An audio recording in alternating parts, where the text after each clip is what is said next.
चलिए, आप सभी आज मतलब पढ़ रहे हैं, मतलब एक चैप्टर है क्लास 12 का पुष्पी पादपों में लैंगिक जनन, sexual reproduction in flowering plants. आप सभी इसको पॉइंट बाय पॉइंट लिखिएगा। एकदम सावधानी से। जो भी बच्चे इस बार एग्ज़ाम दे रहे हैं फाइनल बोर्ड क्लास 12 का, इसमें इस चैप्टर में नोट्स हैं और इसमें ऑब्जेक्टिव भी है, सब्जेक्टिव भी है। आप सभी को देखिएगा, इस चैप्टर बहुत ही महत्वपूर्ण है। और ये चैप्टर संख्या 2 है क्लास 12 का बायोलॉजी। जो भी लिया गया है वो एनसीईआरटी से लिया गया है। ठीक है, आवाज़ ठीक है, आप बता दीजिएगा। चलिए अब स्टार्ट करते हैं। और जो भी चीज़ होगा अच्छे ढंग से आप लिखिएगा ना, किसी भी ढंग को छोड़िएगा नहीं। जो भी चीज़ आपको जिक्र किया जाएगा उसको लिखना है और एकदम दिमाग शांति दिमाग से एकदम समझना है कि इसमें क्या होता है। क्या कि निषेचन एक अंग होता है पुष्प में, यानी 2 निषेचन होते हैं, यानी सजीवों में अलग प्रकार के निषेचन होते हैं। निषेचन 2 प्रकार के होते हैं। तो हमें इसमें इनसाइड द चैप्टर पढ़ना क्या क्या, हम सभी चीज़ों को देखें। तो पहला 2.1 में कहता है कि पुष्पी आवृत बीजों का एक आकर्षण अंग निषेचन की पूर्ण संरचनाएं, दोहरा निषेचन, ये सभी पॉइंट है।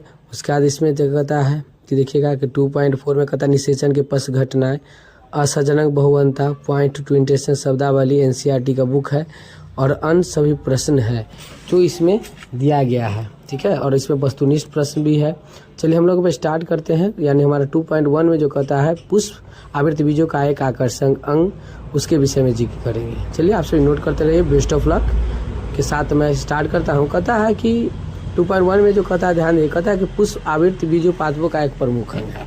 यानी फूल जो है आवृत बीजी पादपों का एक हमारा प्रमुख अंग है, जो विभिन्न रूपों और आकारों ना देखा जाएगा। यानी कहता क्या कि जो पुष्प जो आवृत बीजों का एक प्रमुख अंग है, जो विभिन्न रूपों, आकार, सुगंध, मधुरम एवं रंगों के बने होते हैं। जैसे कहता क्या है कि फूल का, सभी फूल का अपना अपना क्वालिटी होता है। सभी फूल में कुछ रंग होते हैं, सभी फूल में कुछ सुगंध होते हैं, मधुरस होते हैं। और यह सभी फूल जो होते हैं अलग अलग रंगों से बनाते हैं। कोई लाल बना होता है, कोई पीला बना होता है।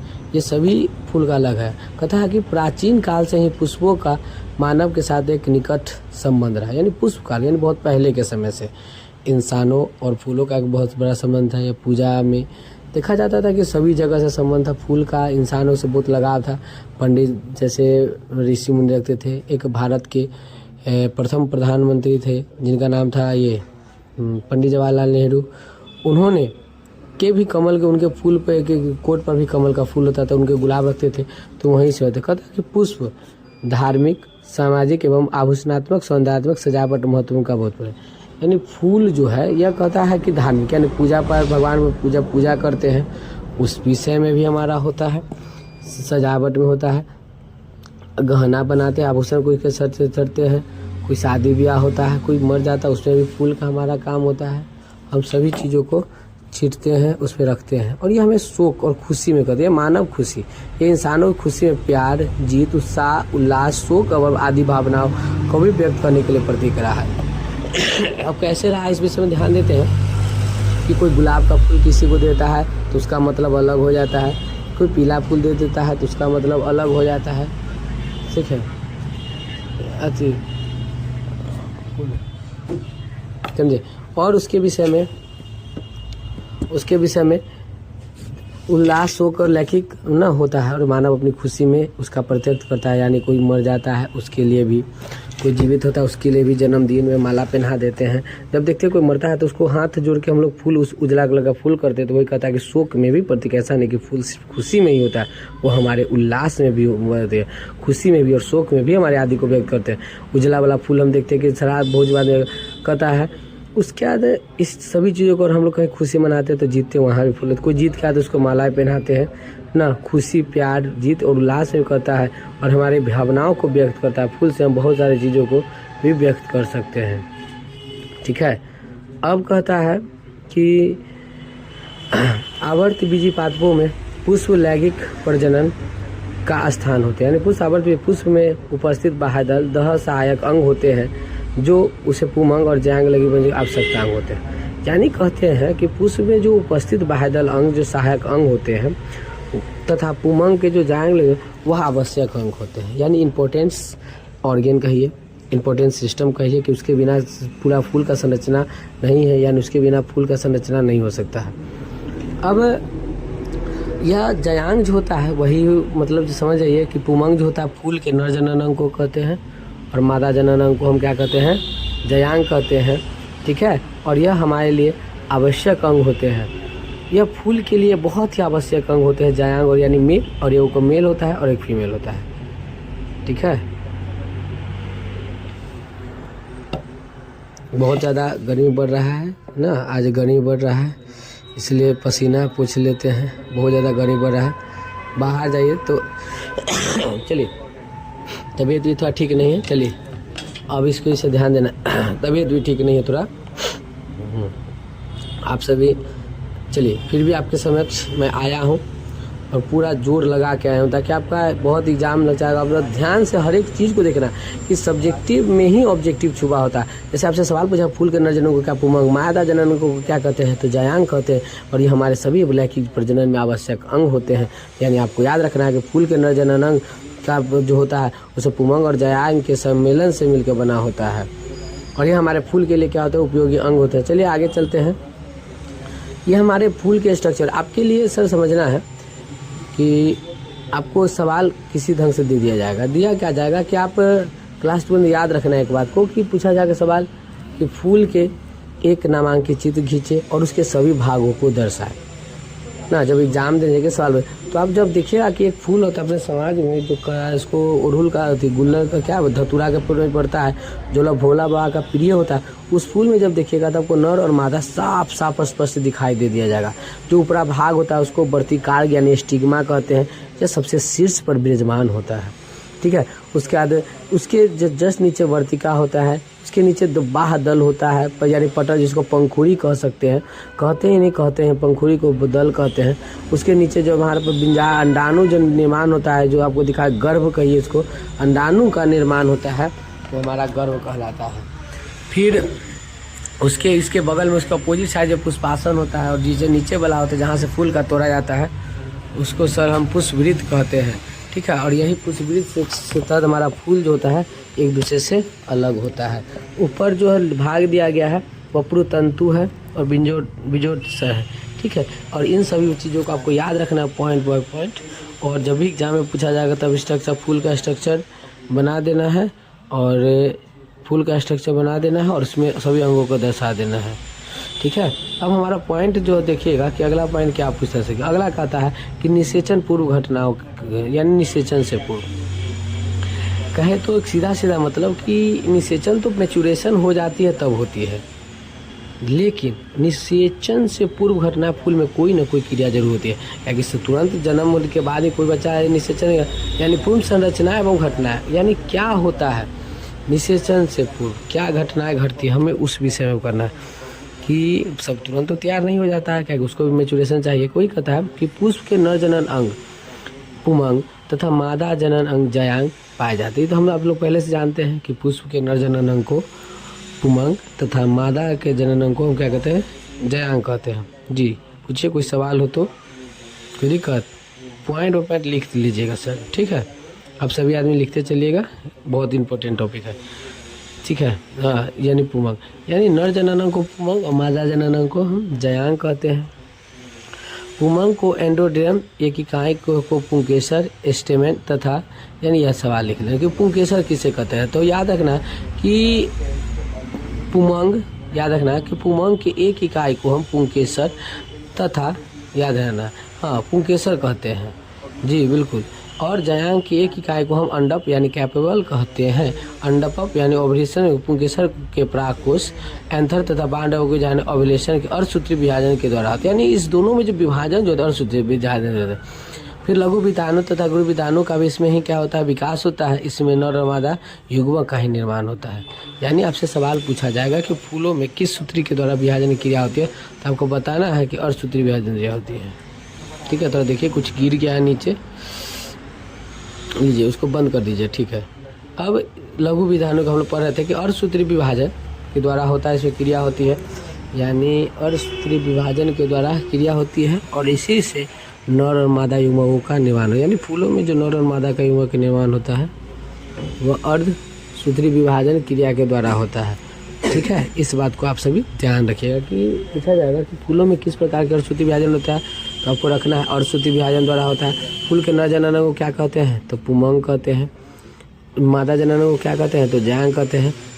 ठीक है, आप सभी नोट डाउन करते चलिए, आगे बढ़ते हैं। हमारा 2.21 में पढ़ना पुंकेसर लघु विधानी का प्राक्कन। कहता क्या है कि हाँ जी, पॉइंट लिखते चलेगा, छूटना नहीं चाहिए। मैं थोड़ा स्लो चलूँगा और सभी चैप्टर पढ़ लेते हैं ना, तो हमारा ऑब्जेक्टिव सॉरी कहता है कि 2.21 में एक टॉपिक है पुंकेसर लघु बीजधानु तथा प्राक्कन, यानी स्टेमन मैक्रोरिज्म एंड पोलिनेशन। कहता है पुंकेसर नर जनन अंग का होता है। पुंकेसर पुष्प का नर जनन, हम लोग पहले पढ़ चुके हैं कि पुष्प के नर जनन अंग को हम क्या कहते हैं, पुंकेसर कहते हैं। ये बात को ध्यान रखिएगा सभी भी हमेशा। और प्रत्येक पुंकेसर में 2 भाग होते हैं, जिसे पुरोतंतु तथा प्रागकोश कहते हैं। अब नर जनन अंग को हम क्या कहते हैं, पुंकेसर कहते हैं, और इसके 2 भाग होते हैं। ठीक है, कोई दिक्कत? जैसे पहला है पुरोतंतु तथा प्रागकोश। ठीक है, पुरातंतु, हाँ पुरातंतु यानी इसको फिलामेंट कहते हैं, परंतु जी। अब कहता है समझना है कि यह पुरातंतु को इंग्लिश में फिलामेंट कहते हैं। कहता है इसका स्ट्रक्चर समझिए कि कैसा होता है, इसकी बनावट क्या होती है, तो देखेंगे कि यह लंबी धागी नुमा बंधत्व संरचना होती है। अब देखिए, अब समझना कि लंबी यानी कि लंबा है, धागा की तरह लंबा है, उसमें गांठ बंधा होता है। बंधत्व क्या होता है, आपको थोड़ा मोड़ा टेढ़ा मेढ़ा रहता है, गांठ बंधा कैसे रहता है, हम लोग इसको देखते हैं, यानी लंबा होगा धागा। अगर इसको चित्र के माध्यम से समझे तो क्या करें कि हमारा मान लीजिए कि धागा है, ठीक है, और इसमें क्या है कि जो गांठ बंधा हुआ है यही हमारा धागा बंधा हुआ है।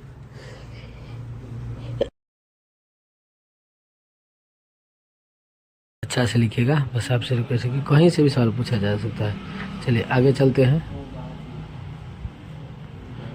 अब आपको जो चित्र दिखाई दे रहा होगा यही चित्र है, यानी जो देखिए आपको दिखाई दे देता होगा कि यह आपको दिखाई देता होगा, और छोटा सा फूल लीजिएगा, उसको जो चीर के देखिएगा तो दिखाई देगा प्रागकोश कैसा था। कोई फूल आपको दिखाई दे देता होगा, जब देखिएगा तो आप आसानी से पहचान जाएंगे कि इसमें फूल में प्रागकोश क्या होता है। अब फूल में जब देखिएगा इसमें बहुत सारा भाग होता है, जैसे परागकण, परागकोश, सुस्पष्ट रेखा, तंतु। जो तंतु देखिए फिलामेंट यानी धातु, जैसे देखा जाए तो बिजली फिजिक्स में तंतु जो होता है वो धातु। ठीक है, अब हम लोग देखते हैं हमारा चित्र। अब मैं कहता है क्या है कि परागकोश की संरचना के बारे में पढ़ते हैं कि परागकोश बनता कैसे। परागकोश की स्ट्रक्चर ऑफ एंथर में लिखा है कि यानी परागकोश 2 पालियों में होती है। पहला जो होता है परागकोश कितने पाली में होती है, 2 पाली में होती है। इस बात को आप नोट कर लीजिएगा। ठीक है, जो एक दूसरे से संयोजी ऊतक के द्वारा जुड़ी रहती है, यानी एक दूसरे से बॉन्ड होता है, जुड़ा होता है, और वह संयोजी ऊतक द्वारा जुड़ा होता है। ठीक है, कहता है परागकोश की प्रत्येक पाली 2 कोष्ठों द्विगुणित कोष्ठों द्विकोष्ठी में विभाजित होता है। यानी परागकोश जो होता है 2 पाली कोष्ठों में विभाजित होता है। ठीक है, जिन्हें प्रागधानी एवं लघु बीजधानी यानी मैक्रोरिज्म कहते हैं। ठीक है, इस प्रकार से परागकोश, हाँ जी याद, हाँ बिल्कुल सही, 2 प्रकार का होता है। परागकोश जो होता है 2 कोष्ठों में बना होता है। एक होता है प्रागधानी कह सकते हैं, इसको दोनों लघु बीजधानी कहते हैं, इसी को मैक्रोरिज्म कहते हैं। इस प्रकार एक परागकोश में 4 लघु बीजधानी पाए जाते हैं। ठीक है, एक परागकोश में 4 बीजाणुधानी पाए जाते हैं। ठीक है, अब कहता है कि कितने पाए जाते हैं, 4। मालवेसिस कुछ उत्पादकों नहीं समझेगा, मालवेसिस कुछ पादप, जैसे कि मालवेसिस के कुल पादप जैसे होते हैं, जैसे कि कपास, पटुआ जिसको भिंडी में एक ही पाली बनते हैं। अब जान ली कि वहाँ 4 था ना, तो 4 पादप बना, लेकिन पादप में जैसे कपास, भिंडी में एक ही पाली हो जाता है। नहीं, ऐसे परागकोश को एक कोष्ठीय पराग कहते हैं। अब समझना है कि एक सवाल पूछा जाए कि एक कोष्ठीय किसे कहते हैं, तो बोले ऐसे मालवेसी कुल पादप ऐसे जिसमें सिर्फ एक ही पाली पाए जाते हैं उसको हम एक कोष्ठीय कहते हैं, जिसमें केवल 2 लघु बीजधानी होते हैं। ठीक है, अगर द्विकोष्ठीय होगा तो उसमें 4 हो जाएंगे, इस बात को ध्यान रखिएगा। ठीक है, अब आपको दिखा दे रहे हैं इसमें आपको जो दिखाई देगा कि इंटर माइक्रो टेलीस्कोप से लिया गया है जो बीम है। अब आगे चलते हैं इसके नीचे, ये हमको इसको जूम नहीं हो पाएगा, हम लोग आगे चलते हैं। ये हमको सूक्ष्मदर्शी के माध्यम से लिया गया है, ठीक है ठीक है। अब इसके ऊपर चलना है, हमको लघु विधानों के बारे में पढ़ने हैं। चलिए अब पढ़ते हैं स्ट्रक्चर ऑफ, हाँ वही आ गया, स्ट्रक्चर ऑफ माइक्रोजीव। अब समझना है कि लघु विधान क्या होता है, इसको हम ध्यान से देने कि लघु विधान के बारे में पता है। लघु विधान में एक बेलनाकार संरचना, अब बेलनाकार संरचना का मतलब उसका बनावट कैसा होता है, इस विषय में ध्यान देते हैं। बनावट कैसे होते हैं कि लघु विधानों का बेलनाकार होता है, बेलनाकार जो घर में रोटी बनता है कैसे होता है, हम लोग उसको चित्र के माध्यम से, जैसे कि होता क्या से समझिए। देखिए आपको बेलन बनाना कैसे, यानी वही बेलनाकार हो। पूछा जाएगा कि लघु विधानों का आकार कैसा होता है, तो हमको याद बताना है कि लघु विधानों का जो आकार होता है बेलनाकार आप कह सकते हैं, कहते ही नहीं होता ही है, ठीक है। इसमें 2 सतहों से बना होता है वनप्रस्थ लघु विधानी वृत्ताकार। इसके 2 मुख्य भाग होते हैं, परागधानी भित्ति और बीजाणुजनन ऊतक, ठीक है। यानी इसके कितने भाग होते हैं, 2 होते हैं। और ये 2 मुख्य भाग होते हैं, परागधानी भित्ति होते हैं, बीजाणुजनन होते हैं। परागधानी के बारे में हम लोग अंतर है, इसमें 4 प्रकार के बने होते हैं, इस बात को ध्यान रखिएगा, ठीक है। अब दो इधर ध्यान दें। अब बाह्य त्वचा होता है, आप समझते हैं बाहरी भाग होता है, यह अंतःस्तरीय होता है, मध्य स्तरीय होता है, टेपिटर्म होता है। इन सभी चीज़ों को आप जिक्र कर सकते हैं, ठीक है। बात समझ जाते हैं बाहरी, ये जो हमको रक्षा करता है, जैसे हमारी स्किन में होता है, जैसे हमारी हड्डी को रक्षा करता है, इंटरनल इसका मुख्य कार्य सुरक्षा करना, जिसका मेन काम ही हमारे अंगों की रक्षा करना, जिसको सुरक्षा का काम कहा गया। अगर स्किन का हमको इंटरनल ऑर्गन को बचाता है तो सर हमें स्किन बचाता है, इस बात को ध्यान रखना है, ठीक है।